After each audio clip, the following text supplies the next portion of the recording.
So hey everyone, welcome back. We're doing the Nerdening again. There's a sign behind me somewhere.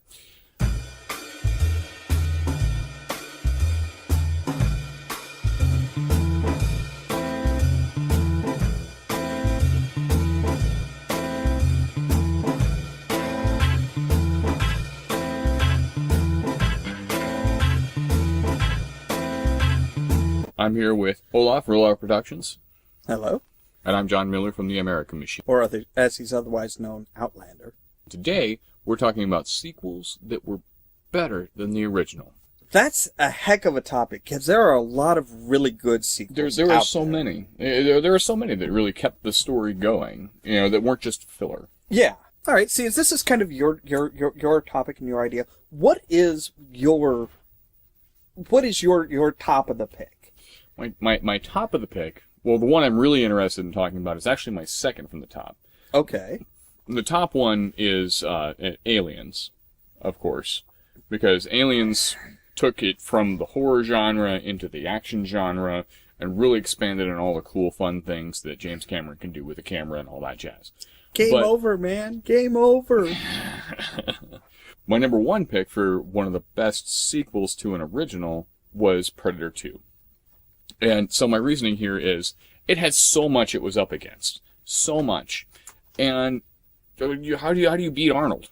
How do you beat out Arnold in the jungle and get to the chopper? And all of that. I feel like Danny Glover brought a lot to the role. And it was a great expansion of the universe because we then end up in a different kind of jungle. A different kind of opponent who knows what's going on. And as a sequel, it brought all the action, it brought all the great special effects we like. It showed us so much more about Predator culture as well. Like, they go many, many places, they hunt many, many things, which we kind of knew that before, but, this really kind of cemented it. Yeah, that cemented it.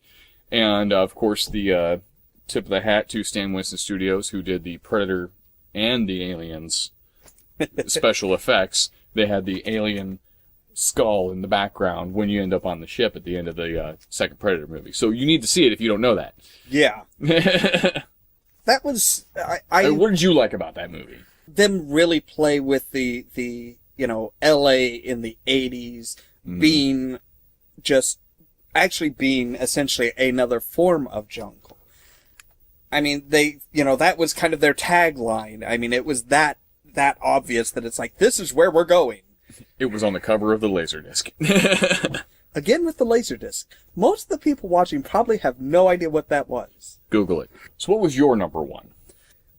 This one's actually one that is coming up a lot recently because of a movie that was just released not too long ago. Is Mad Max 2, which in the United States was called The Road Warrior. This one comes up at number one for me because of the fact that Mad Max, the original, didn't do well in North America. It did great worldwide except for North America.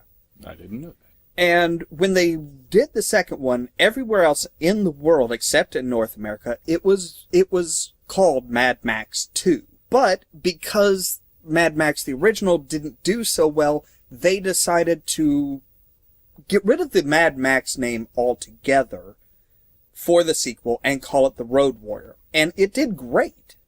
Yeah. It really gave it a boom. Yeah, it gave it a chance that a lot of people, probably if they had gone with the Mad Max name, a lot of people would not have gone to see it because they thought the original was so. Now, one of the things that they did really well with that one was in the original they were kind of setting up the world, and it was very much, there are still towns.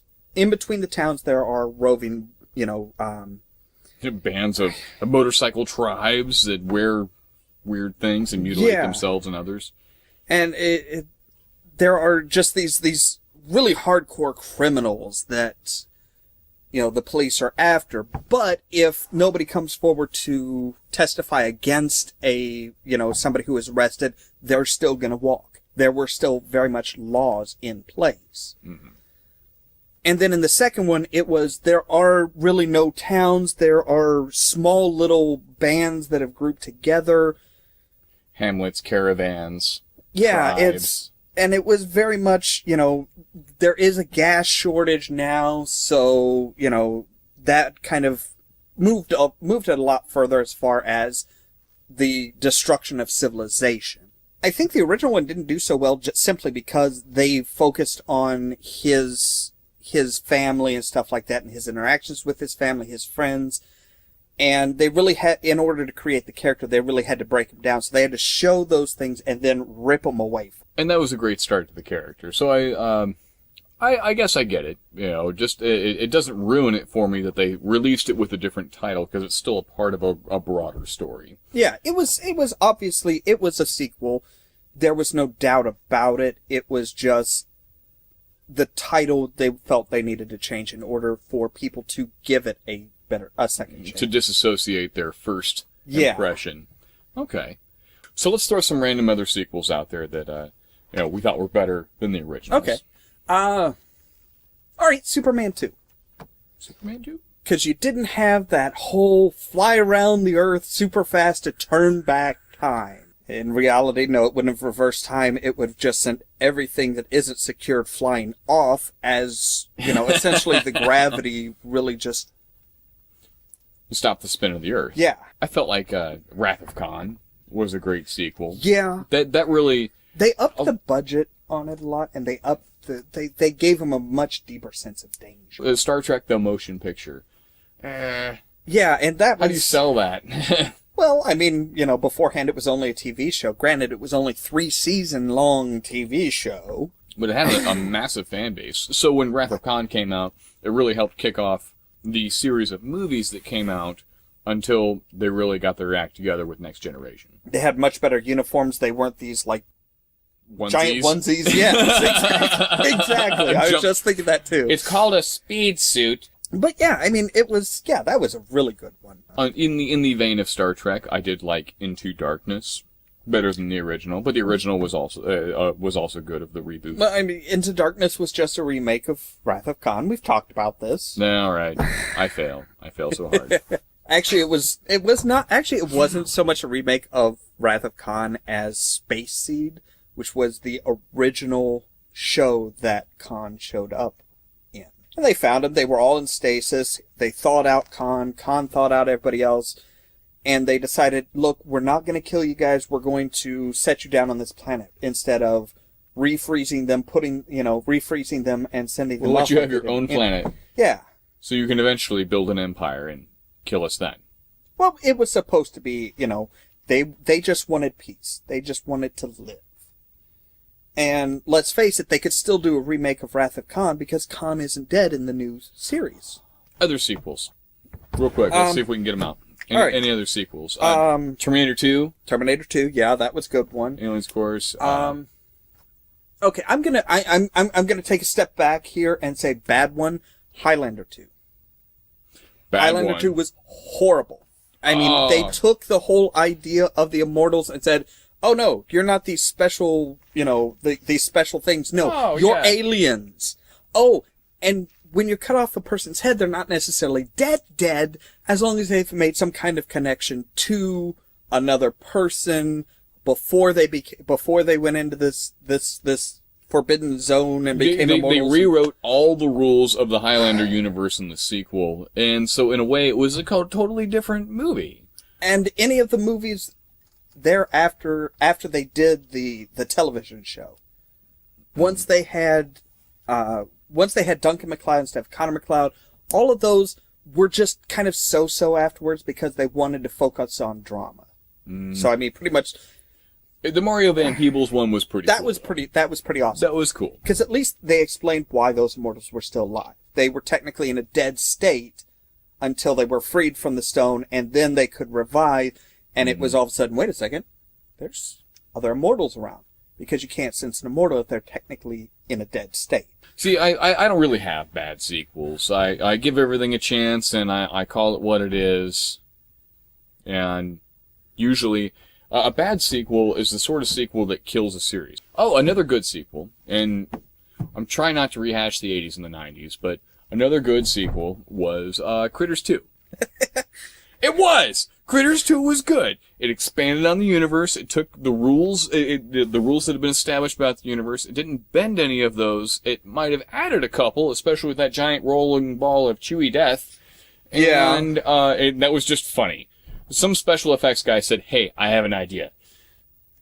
And they ran with it, and it was great. Interestingly enough, with a broader spectrum, broader scope, most trilogies people will prefer the second Empire one. Strikes Back was not my favorite. I think the reason most people tend to like the second one is because it looks, it really kind of pushes the bad guys into a place of power. Yeah, and our heroes are on their backs. Yeah. I get that. It's the same overall story arc of, conflict, crisis point, and then resolve. Well, in a trilogy, the second one is typically the most favorite because that you've just really reached that crisis point. Yeah. And then you have to, you have more conflict, but it's more trying to get past that point. And that's how you get the viewer to chomp at the bit for the revenge. Yeah. Resolution. I'm sorry. Wrong word. Well, interestingly enough, it was originally Return of the Jedi was Revenge of the Jedi. Oh. That was what the original title was going to be, except for George Lucas then said, wait a second, the Jedi are the good guys, they shouldn't have revenge. And then we had Revenge of the Sith. He had to think about it. Yeah. But he got to use it with Revenge of the Sith because, hey, May as well, it fits that character. Yeah. Would you call the Serenity movie a sequel to the series? Or a long episode? I don't know. I don't know what to think about the Serenity. Honestly, I don't know if it would be a sequel or just a movie adaptation, like going from Star Trek to Star Trek the Motion Picture. Okay. Matrix Reloaded. Let me talk about Matrix Reloaded. There were so many parts of that movie that didn't seem to fit the canon. It was like they were adding addendums and stuff like that to the rules of the universe. When you make a sequel, you have to respect the rules that have already been established of the universe, and you can expand on them, and maybe even add addendums. But they just seem to do it left and right, like, oh yeah, there's this and that and that and that. I kind of wonder with that if it wasn't so much a, here's addendum, or if it was, what is our special effects budget? How many astronomical? How many Hugo Weavings can we put in this one fight? Oh crap, we're really close to going over our visual effects budget. Quick, everybody, come up with filler. That's kind of what it was. And oh wait, we're going to use this to go into a sequel. This is actually one half of a really long movie about the Matrix universe, which I hate when they do that. I read the Hunger Game books. I liked the second movie. I hated the first movie, and I really, really dislike that now we're going into this third one and they broke it into two parts. That book is no thicker than the other ones. Yeah. And I feel like that's what they did for like a sequel to the first Matrix, was they broke it into two. Anytime you're doing books, though, you have to split the second one into, you have to split the last one into two movies. They did it with Harry Potter. They did it with the frickin' Twilight. We've already covered the Hobbit. It's a trend. It's a trend, and I would like to see it stop, because what we get are things like Matrix Reloaded, which are movies that kind of have a trite grab at the things that people liked. Like they talked to too many focus groups and said, yeah, we really, really liked that scene in the club, but we didn't see enough latex. So yeah, let's go to a straight up full-on BDSM club where there's stuff going on everywhere, and the DJ's all dressed up in a way that no DJ would be dressed up. And just run with it. Yeah. It felt like they were trying too hard to fill too many spaces with too many of the things that worked before, but didn't really expand on those things enough. It was a money grab. It felt like a money grab. It's more often than it felt like a sequel. That's what we've got for our sequels that were better than the original. Ironically enough, this is the second time we've talked about sequels, too. Oh, does that mean that we have to do one on a trilogy now just to... We'll just put to it, finish it. we'll put it on the docket. All right. So, what are your opinions as far as sequels that were good, sequels that were bad, sequels that, good or bad, you just absolutely loved?